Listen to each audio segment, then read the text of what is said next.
Transgresivos, un podcast que pretende hacer relevantes los sonidos del rock desde los eventos culturales, sociales y políticos.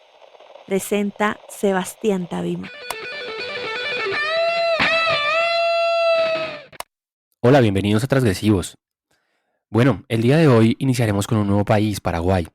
Y en este capítulo no vamos a narrar ningún hecho histórico o político. La idea es iniciar descubriendo el rock y la escena musical de este país. Y como en este podcast aprenden ustedes y aprendo yo, la única forma de poder iniciar invitando a un paraguayo, el cual nos va a contar desde su perspectiva cómo se gesta y cómo se construye la escena rockera y metalera del Paraguay. Nos va a contar un poco de él y seguramente nos va a recomendar mucha música. Así que sin más preámbulos, les quiero presentar a Ariel. Él es un amigo mío. Como ya saben, me gusta traer aquí a mis amigos para que nos cuenten un poco de sus historias, el cual conocí hace muchos años. Él vive en Asunción. Él es socio y dueño del bar Absoluto Rock, uno de los bares más importantes de la escena metalera y rockera en el centro histórico de la capital del Paraguay. Adicionalmente, como profesión es asistente de superintendente de una naviera y tiene un pasado y presente de manager con bandas de su país, distribuyendo su música por toda Latinoamérica y sobre todo en Colombia. Hola Ariel, ¿cómo estás? Cuéntame cómo te ha ido, cómo estás en tu país, cómo te ha tratado la pandemia. Y por suerte bien, bastante bien está el tema de la pandemia, por así decirlo, los números están descendiendo y bueno, nos permite también poder tratar de volver a la normalidad, por así decirlo, ¿verdad? Bueno, Ariel, gracias por estar acá. Lo primero que quisiera es que nos ayudes a descubrir cómo es la escena paraguaya y cómo se vive el rock en Asunción, ya que este es tan desconocido para nosotros, los colombianos en el norte de Latinoamérica.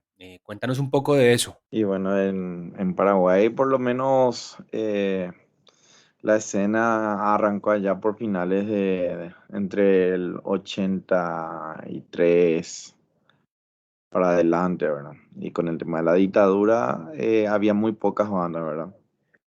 Por ejemplo, en cuanto a rock podemos hablar de Pro Rock Ensemble, que es una de las bandas pioneras acá de rock en Paraguay. Después está Rojai, que, que hacen thrash metal, Corrosión, que es una de las bandas más emblemáticas acá. Y bueno, y Sabaoth, que fue también uno de los pilares del black metal sudamericano, que en su momento tuvieron mucha repercusión, que te recomiendo que lo escuches también.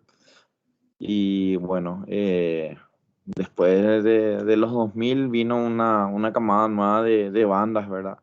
Que, que, que empezó a ir creciendo, por así decirlo, ¿verdad?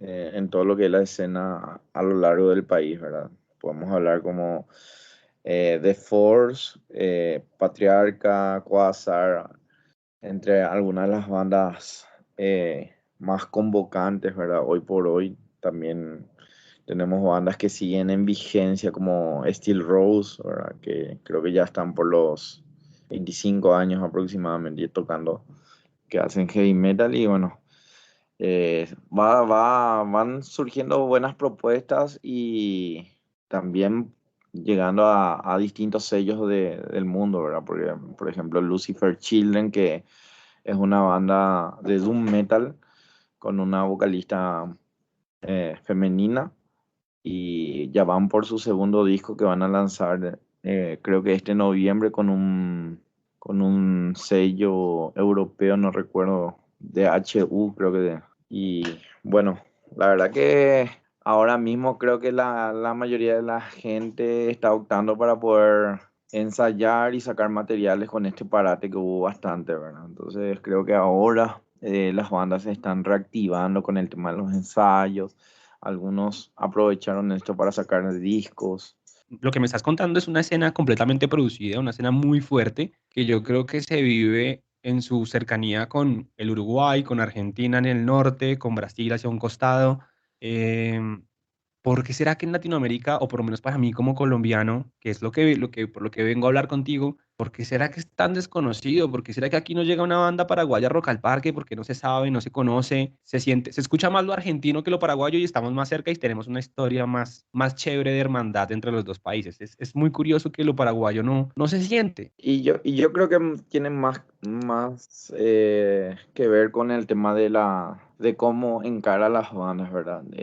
Y qué buscan, ¿verdad? Hay bandas que tratan de tener solamente, por así decirlo, repercusión nacional y otros que sí tratan de buscar salidas, ¿verdad? Internacionales.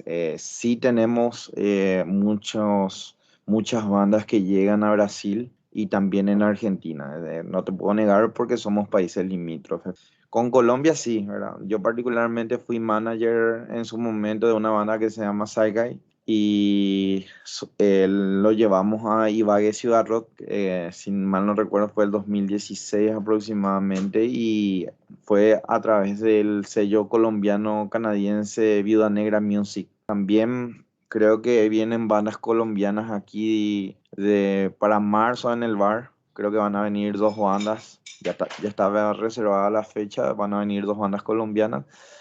Y hay una relación de amistad bastante importante con estas bandas, con un entorno de bandas locales aquí, ¿verdad? Y yo te quería hacer una pregunta como echando cabeza hacia el pasado y ligándolo un poco con las bandas actualmente, con toda la situación política de Paraguay, donde ustedes tienen ese sentimiento de que ustedes eran casi que la potencia de Latinoamérica, siendo un país tan pequeño en el centro de Latinoamérica y todo lo que les ha pasado, casi la devastación con la guerra de la Triple Alianza y luego la dictadura, las bandas de metal o el rock allá se ha gestado desde la rebeldía de llevar esos mensajes, de decir contundentemente, oiga, en Paraguay pasaron cosas malas y siguen pasando cosas malas y el gobierno la está embarrando de alguna u otra forma y como qué banda se te ocurre como recomendarnos en esa línea política. Bueno, en esta línea, ¿verdad? Que me decís, hay una banda que lanzó un disco que se llama 1811. 1811 es el año que se fundó Paraguay y se llama Mítica la banda.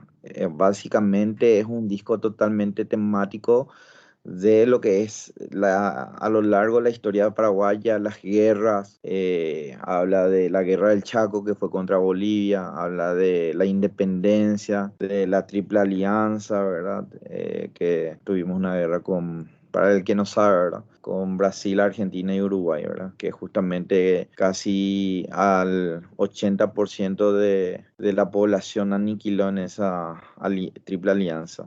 Hay también Quasar, ¿verdad? Que tiene Sí. un tema que se llama Curiyú, que justamente va contra la clase política. Hay muchas bandas, ¿verdad? También está 220 voltios que hace heavy rock. El mensaje siempre está. La rebeldía es la característica, ¿verdad? De justamente de las bandas de rock, ¿verdad? Que tratan de sacar lo que tienen adentro y exponer, ¿verdad? Con su arte los mensajes, ya sea políticos o históricos, ¿verdad? Les recomiendo también a tus oyentes para que puedan escuchar que son muy buenas bandas, son materiales muy bien logrados y habla sobre todo, sobre todo lo que nos pasó, ¿verdad? Arelillo, Sí, y que bueno, contame un poco de vos, contame un poco, a mí también me gusta explorar en mis amigos que han venido aquí a charlar conmigo, amigos del metal que nos hemos conocido en el transcurso de los años. Yo también quiero que la gente los conozca de una manera más íntima de como yo los he logrado conocer y por eso quiero preguntarte de ti, de cómo te hiciste rockero, cómo comenzaste en este camino del rock, del metal, un tío, un papá, un amigo, un parche de amigos, un hermano, no sé, ¿quién comenzó a incluirte en esta onda? Y cómo fue tu historia de desenlace hasta llegar al rockero de hoy. bueno, y creo que tenía 11 años. Mi familia son conservadores, por así decirlo. No hay nadie que haya salido rockero. Sí, mi mamá escuchaba Queen, ¿verdad? Pero más fue cuando a los 11 años me empezó a gustar la música, porque te llegan una cierta edad donde ya, aparte de los juguetes y te empieza a interesar otras cosas. Y bueno, a los 11 años, mis vecinos tenían una colección de discos originales de Beatles, de varias bandas conocidas, Guns.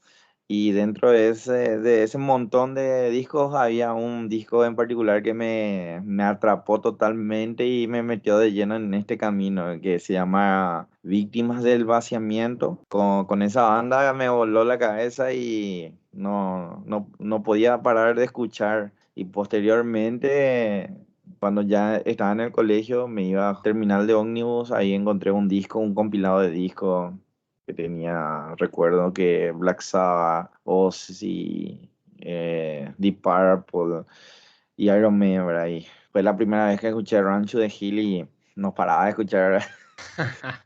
Y seguía y te escuchaba 15 20 veces al día, porque desde de Hermética pasó a Maiden y ahí empecé a indagar más de la banda y bueno, así básicamente. En ese momento hubo una explosión, por así decirlo, de bandas, de eventos de rock acá en Paraguay, te hablo allá entre los 2000, ¿verdad? Y específicamente en el 2004 se realizó la primera edición de uno de los festivales que hoy por hoy ya no existe, ¿verdad? Vinieron bandas como ya más estirando al rock, ¿verdad? Pero era el primer festival de rock en mucho tiempo y era algo novedoso para eso. Entonces venía Molotov, venía Versuit, venía creo que en ese momento La Vela Puerca, bandas nacionales que estaban, el rock en esos años tuvo una implosión enorme. Fue tan popular en esa época que había bandas de rock nacional que metieron hit que hasta hoy en día siguen, ¿verdad? Y después así, me fui metiendo en todo esto y no perdí la oportunidad nunca de tratar de ver las bandas que venían de afuera, ¿verdad? También me iba a la escena paraguaya, uno de los festivales más importantes que es el Asunción Mosh, que lo hacen los hermanos Arriola, que tienen la banda The Profane, que hacen death mezclado con rock and roll, o sea, la voz death, pero con rock. Es brutal, es una de mis bandas favoritas. Y también tienen otra banda que hacen death metal, ¿verdad? Que se llama Slow Agony, que es bastante conocida también. Venga, ya para acabar y no quitarle más tiempito a Ariel y yo, le agradezco nuevamente su disposición en estar aquí. Yo no he hablado en el podcast de esto, pero creo que usted, siendo uno de los mayores fans de Metallica, ¿no? Que yo conozco, quisiera saber, pues, ¿usted es fan de Metallica porque usted hace parte del club de fans? ¿Cómo es eso? Cuéntenos el tema del club de fans. Y bueno, el club de fan creo que está, sí, este año cumplimos 10 años ya.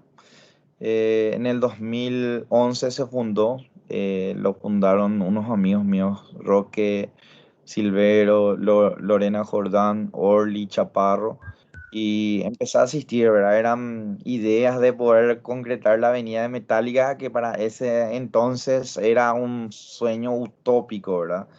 Hablábamos de hacer juntata de firma, manifestación, cosas así de gente que tenía muy poco recorrido en temas organizativos, ¿verdad? Pero lo lograron. Pero la emoción era vigente y sí, se logró que llegue aquí en marzo del 2014 y tuvimos una preparación bastante interesante para recibirlo. Hicimos la Gran M, que era para recibirles a ellos en el aeropuerto, una M de Metallica formada por fans. Y bueno, tuvimos la dicha, ¿verdad?, de que al ser parte del club de fans pudimos acceder a la oportunidad de subir al escenario, ¿verdad? En ese momento Bueno, con el pero Darth entonces Vader. usted ya sabe para dónde voy. Usted ya sabe para dónde Sí. voy. Primero le indagué esta vaina que a usted le encanta Metallica. Yo también soy muy fan de Metallica. El Kill 'Em All, el Ride the Lightning, Master of Puppets. Hasta cierto punto yo quise mucho a Metallica. Pero ¿cómo ve o cuál es su opinión de esto que están haciendo del nuevo Blacklist y con el tema de J Balvin? ¿Usted cómo lo ve? Yo quiero saber su opinión. Quiero que dejemos este registro. Yo me esperé este momento para poderlo hablar con usted. Y bueno, yo particularmente escuché algunos temas que obviamente creo que hicieron lo que era la idea central de este disco, ¿verdad? De versionar a su estilo temas clásicos, ¿verdad? Lo de Balvin, por ejemplo, me pareció algo totalmente absurdo, ¿verdad? Porque como si bien no soy fan del género, podría haber logrado mucho mejor, ¿verdad? Versionar algo